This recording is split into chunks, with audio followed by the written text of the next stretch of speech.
This is what you call jumping through hoops. It has nothing to do with Broadway or the bridge. And everything to do with a simple little sign that we want to hang on the arm that supports the traffic signals as you exit 124, either direction. And you've seen these signs in the Metroplex. You come up to a stoplight, there's a lighted sign on it, and it'll say the name of the cross street.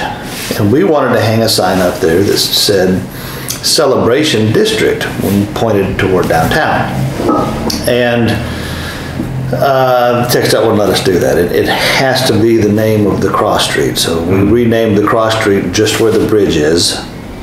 Everything else is either Broadway or Gilmer. If you already have an address on Broadway or Gilmer, you still have the same address on Broadway or Gilmer. But to meet their guidelines and their rules, I should say, we had to rename the bridge to be able to hang the lights on the crossing arms. Will it have an arrow, or would that violate? No, we actually, you can have a logo, and the official logo is an arrow. Oh my goodness, okay. That points toward downtown.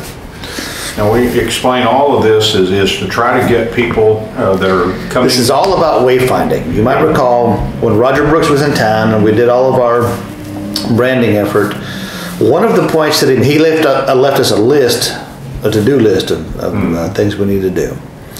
And one of the most important, one of the most pressing was wayfinding.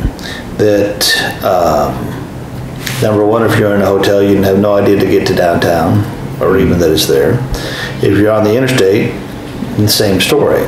And that if we could implement a wayfinding sign system, we could drive sales up by 28% in downtown, his numbers. And so the typical wayfinding sign is quite a bit different, or system is quite a bit different. This is, or I should say, different than what we're doing. Everybody else puts these cutesy signs all over town on the side, and they get ignored, and to a large extent anyway. And ours is going to be a little different. We're going to start with billboards on the interstate, and then we're going to they're going to see these signs reminding them after they exit that this is where you turn. And then I've got one other trick up my sleeve on how to get them from there to downtown, and that'll be announced later. But this I think has the most likely shot at having a sizable impact quickly. The billboards and the signs there as you exit, and we'll round it out from there. We'll probably do some wayfinding at the hotels to help the patrons there find their way to downtown, and we'll flesh this out over the years as we go, but this is the first big step. Celebration Dining District, Celebration Shopping District, Celebration Entertainment District, whatever we want to call it, it's the Celebration District.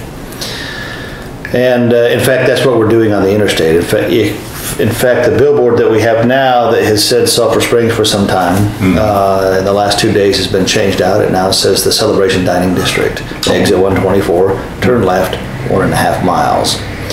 And there's another one about to go up. I don't know if it'll be today or tomorrow, but right about where College Street is for westbound traffic, there'll be another one that says the same thing. Yeah.